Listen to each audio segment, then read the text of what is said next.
Assalamualaikum warahmatullahi wabarakatuh. Bismillahirrahmanirrahim. Alhamdulillahirabbil alamin wa bihi nasta'inu ala umuri dunya waddin. Wassalatu wassalamu ala asyrofil mursalin sayyidina Muhammadin wa ala alihi wa sahbihi ajmain. Amma ba'du. Yang saya cintai anak-anak kelas 8. Pertama, marilah kita panjatkan puja dan bersyukur bahwa pada hari ini kita dapat bertemu kembali walaupun dengan cara daring atau pembelajaran jarak jauh, tapi tidak mengurangi kekhusyuan kita di dalam mengikuti pembelajaran ini. Oleh karena itu, saya berharap kalian bisa menyimak, bisa mengikuti materi yang akan saya sampaikan dari awal sampai akhir. Pada hari ini kita akan menyampaikan pelajaran PPKN dengan materi antara lain. Marilah kita mulai pada materi PPKN, yaitu A. Makna tata urutan peraturan perundang-undangan di Indonesia. 1. Pengertian peraturan perundang-undangan nasional. Untuk mewujudkan sistem hukum nasional, pada pasal 22A Undang-Undang Dasar Negara Republik Indonesia menegaskan bahwa ketentuan lebih lanjut tentang tata cara pembentukan undang-undang diatur dengan undang-undang. Berdasarkan bentuknya, hukum dibedakan menjadi dua, yaitu tertulis dan tidak tertulis.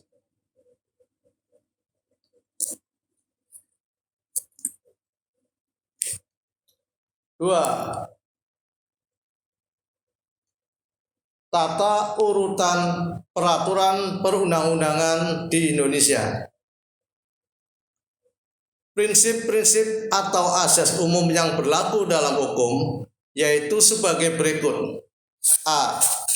Dasar peraturan perundang-undangan selalu perundang-undangan.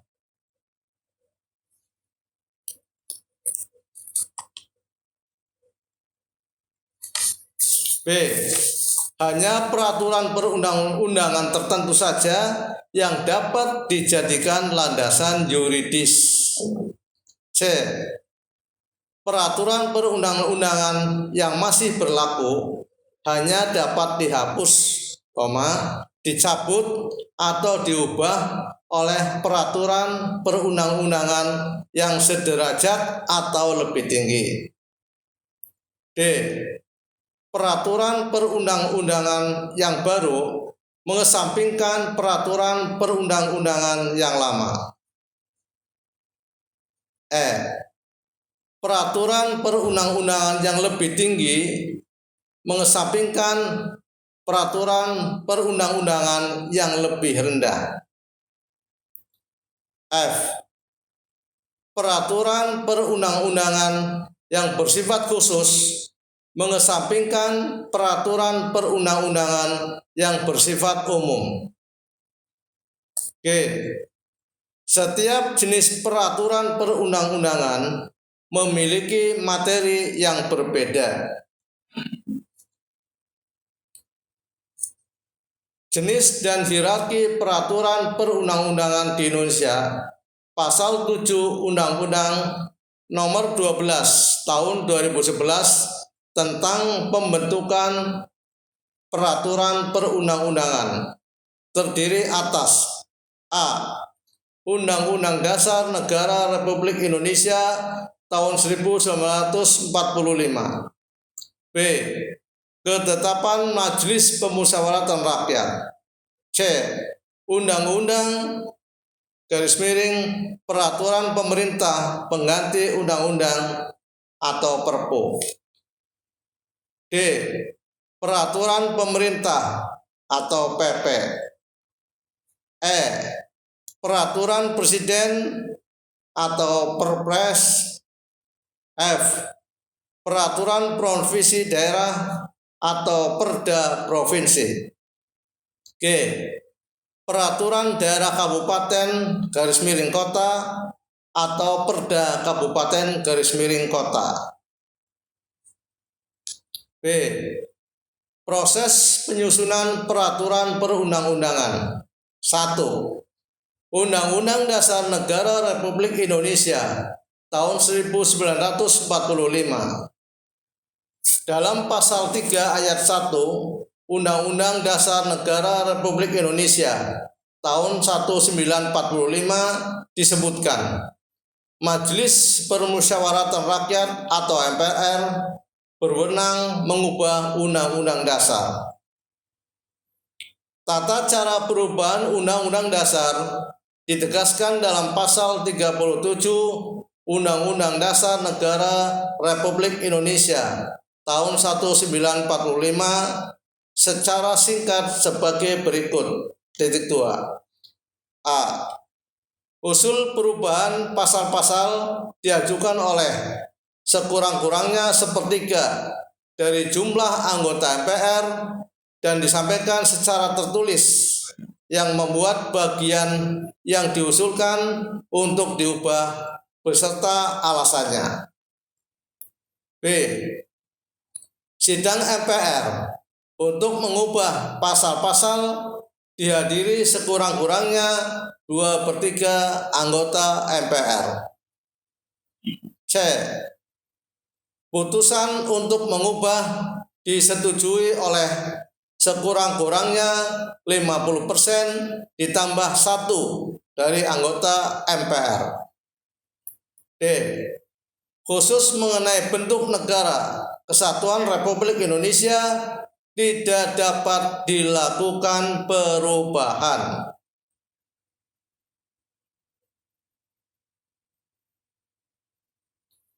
Kesepakatan dasar yang dilakukan oleh lembaga yang berwenang dalam mengamandemen Undang-Undang Dasar Negara Republik Indonesia tahun 1945 yaitu sebagai berikut.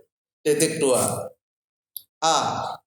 Tidak mengubah pembukaan Undang-Undang Dasar Negara Republik Indonesia tahun 1945. B. Tetap mempertahankan NKRI. C. Mempertegas sistem pemerintahan presidensial. D. Penjelasan Undang-Undang Dasar Negara Republik Indonesia tahun 1945 yang membuat hal-hal bersifat normatif atau hukum akan dimasukkan ke dalam pasal-pasal. E. Melakukan perubahan dengan cara addendum. Menurut Miriam Budiarjo, yaitu dia sebagai pakar ilmu politik Indonesia, bahwa Undang-Undang Dasar 1945 memiliki kedudukan yang istimewa dibandingkan dengan undang-undang lainnya. Hal ini disebabkan hal berikut. 2. Pertama, undang-undang dibentuk menurut suatu cara istimewa yang berbeda dengan pembentukan undang-undang biasa. 2. Undang-undang Dasar dibuat secara istimewa, oleh karena itu dianggap suatu yang luhur. Undang-Undang Dasar adalah piagam yang menyatakan cita-cita bangsa Indonesia dan merupakan dasar organisasi kenegaraan suatu bangsa. Undang-Undang Dasar memuat garis besar tentang dasar dan tujuan negara. 2. Ketetapan Majelis Permusyawaratan Rakyat. A. Pembahasan tingkat pertama. B. Pembahasan tingkat kedua. C. Pembahasan tingkat ketiga. Dan D. Pembahasan tingkat 4. 3. Undang-undang dan peraturan pemerintah pengganti undang-undang. Proses pembuatan undang-undang apabila rancangan diusulkan oleh DPR sebagai berikut. 2. A.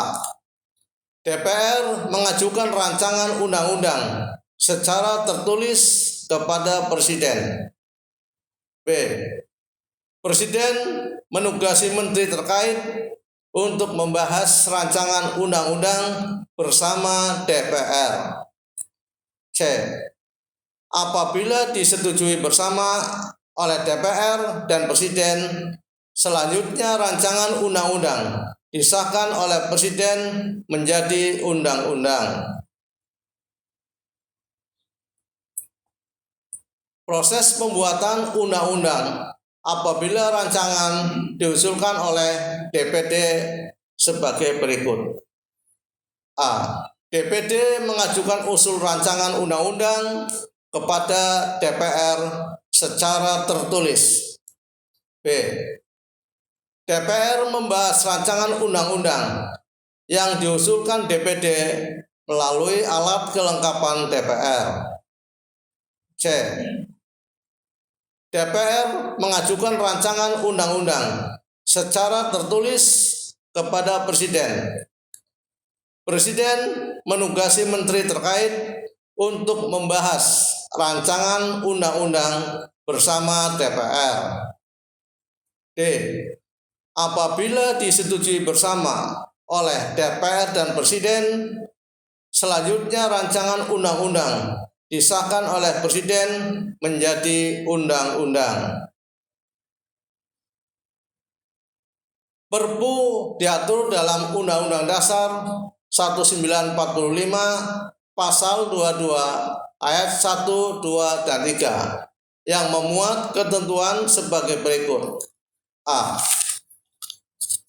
Presiden berhak mengeluarkan Perpu dalam hal ihwal kegentingan yang memaksa. B.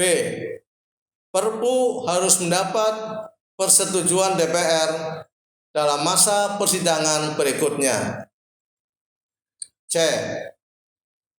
Apabila Perpu tidak mendapat persetujuan DPR, maka Perpu harus dicabut. D. Apabila Perpu mendapat persetujuan DPR, Perpu ditetapkan menjadi undang-undang. Demikian materi yang telah saya sampaikan. Mudah-mudahan anak-anakku dapat mengikuti, dapat mengerti, dapat memahami apa yang saya sampaikan, walaupun mungkin berbeda dengan yang tatap muka. Namun saya yakin kalian dengan didampingi oleh orang tua dengan keadaan yang bahagia bisa mengikuti materi ini atau pembelajaran ini, dan yang paling penting adalah semangat untuk selalu belajar dan semangat untuk selalu bekerja sehingga hasilnya akan lebih baik di masa-masa yang akan datang. Sekian dari saya, kurang lebihnya mohon maaf. Saya akhiri. Assalamualaikum warahmatullahi wabarakatuh.